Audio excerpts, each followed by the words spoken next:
সম্মানিত ভিউয়ার্স, আসসালামু আলাইকুম। আপনারা সবাই কেমন আছেন? আশা করি ভালো আছেন। আপনাদের দোয়ায় আমিও ভালো আছি। চলুন আপনাদের মাঝে দেখাই আমার সকালের টুকিটাকি কিছু কাজ।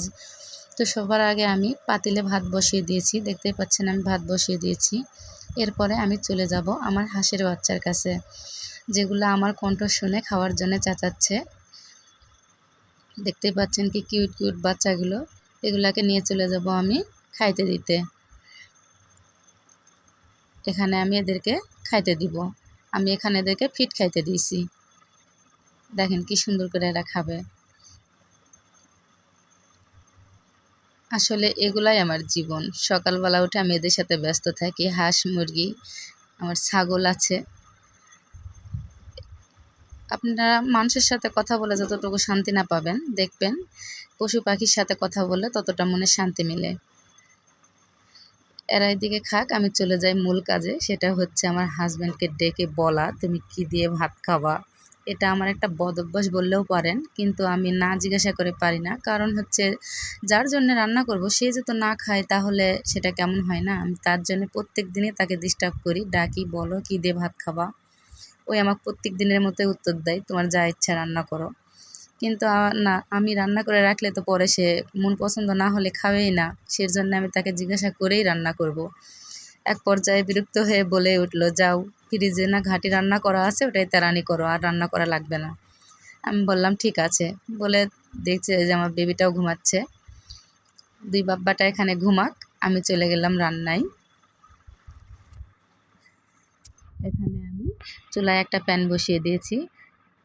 সয়াবিন তেল পর্যাপ্ত পরিমাণ দিয়ে একটা পেঁয়াজ কুচি দিয়েছি, একটু রসুন থেতো দিয়েছি, 2টা শুকনো ঝাল ফোড়ন দিয়েছি।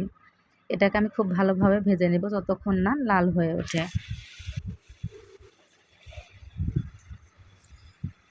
এভাবে নাড়াচাড়া দিয়ে ভালোভাবে ভেজে নেবেন। এই পর্যায়ে আমি এখানে একটু জিরা ফোড়ন দিয়ে দিব। অল্প একটু জিরা দিলেই হবে।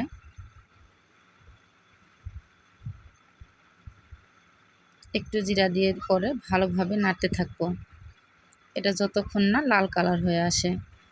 এই যে দেখেন আমার খুব সুন্দর লাল কালার হয়ে গেছে। এই পর্যায়ে আমি যে ঘাঁটিটা রান্না করা ছিল সেটা ঢেলে দেব।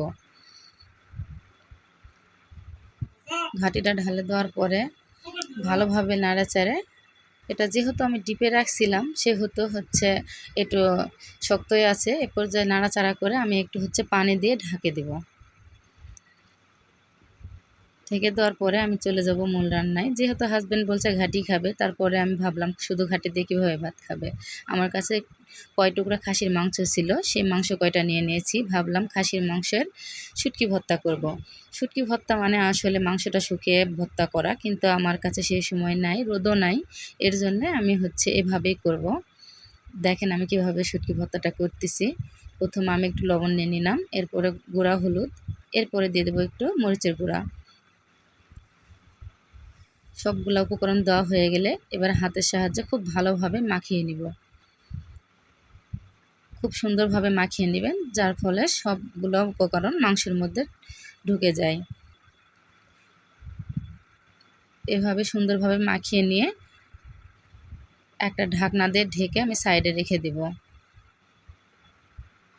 এরপরে আমি চলে যাব সেই ঘাঁটিতে।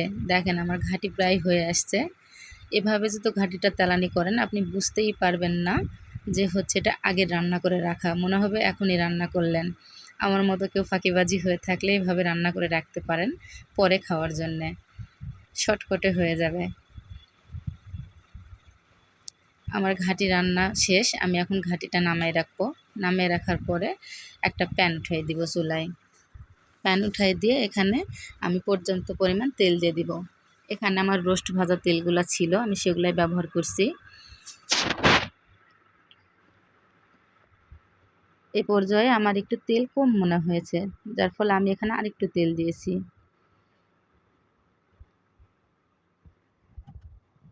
চেষ্টা করবেন মাংসটা একটু ডুবো তেলে ভাজার, তাহলে ভালোভাবে ভিতর থেকে রান্না হবে। ওয়েট করব তেলটা গরম হয়ে যাওয়া পর্যন্ত। এই পর্যায়ে চুলার তাপটা একটু বেশিতেই থাকবে। এরপরে আমি মাংসগুলো একটা একটা করে সবগুলা দিয়ে দিব। সবগুলো মাংস এভাবে দিয়ে দিব। সবগুলা মাংস দেওয়া হয়ে গেলে দেখতে পাচ্ছেন আমার সবগুলা মাংস দেওয়া শেষ। আমার সব মাংস দেওয়া শেষ। এখন আমি চুলার আঁচটা কমিয়ে দিব। চুলার আঁচটা কমিয়ে দিয়ে এখন আমি ঢাকনা দিয়ে ঢেকে ফিরে আসছি 10 মিনিট পর। 10 মিনিট পর এসে এই যে আমি মাঝে মধ্যে উল্টে উল্টে দিয়েছি। এখন আমি এটাকে আরেকটু কালো করে ভেজে নিব। আমার ভাজা হয়ে গেছে, আমি এখন এগুলোকে উঠিয়ে নিব। এরপরে তেলগুলো ছেঁকে নিয়ে ওই প্যানে আমি 7-8টা কাঁচা শুকনা ঝাল দিয়ে দিব। শুকনা ঝাল এরকম কালো করে ভেজে নেওয়া হয়ে গেলে তুলে নিব। আমি এখন এগুলোকে তুলে নিয়ে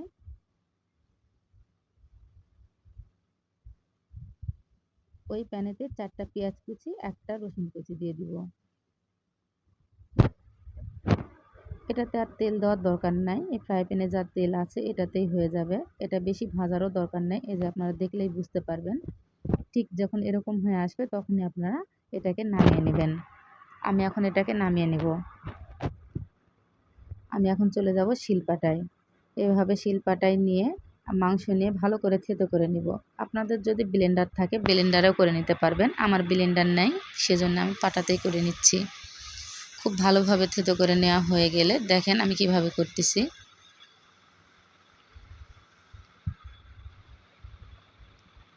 এভাবে দেখবেন খুব ভালোভাবে থেতো করা হয়ে গেছে। আমার মাংসটা খুব ভালোভাবে রান্নাও হয়ে গেছে। আমার সবগুলো থেতো করা হয়ে গেছে, এখন আমি এগুলাকে উঠিয়ে নিব। এরপরে আমি যে শুকনো ঝালগুলা ভেজেছিলাম সেগুলা গুঁড়া করে নিব। ওই একই পাটাতে আমি যেই পেঁয়াজ আর রসুনটা ভেজে নিয়েছিলাম সেটাও একটা হালকা করে ডলা দিয়ে নেব। একটা ডলা দিলেই হবে, কিভাবে দিয়েছি আপনারা দেখলেই বুঝতে পারবেন। এই যে দেখেন একটা ডলা দিলে এরকম হবে, এভাবে উঠিয়ে নেবেন। আমার সবগুলা উপকরণ বাটা শেষ, এখন আমি নিয়ে চলে যাব মূল ভর্তায়। মূল ভর্তা করার জন্য সবগুলো উপকরণ এক জায়গায় নিয়ে এখানে একটা জিনিস লাগবে, সেটা হচ্ছে বেরেস্তা। আমার বেরেস্তা আগে করা ছিল, সেজন্য আর এক্সট্রাভাবে করিনি। আপনাদের না থাকলে আপনারা করে নেবেন। সাথে 1 টুকরা লেবু চিপে দিব। লবণটা আপনারা চেখে নিয়ে দিবেন। এখানে আমার আর লবণ লাগেনি, আমি আর দিইনি। এখানে একটু সরিষার তেল দিয়ে দিব। এভাবে আলতো হাতে সুন্দর করে মেখে নিব।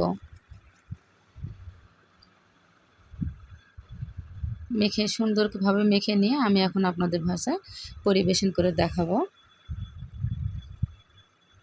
আমার খাসির মাংসের শুটকি ভর্তা একবার হলেও বাসায় বানিয়ে খাবেন, অনেক মজার। আমার ভিডিও যদি ভালো লাগে থাকে অবশ্যই সবাই একটা শেয়ার করবেন, কমেন্ট করবেন। আমার পাশে থাকার জন্যে আমাকে দোয়া করবেন। সবাই ভালো থাকবেন। আল্লাহ হাফেজ।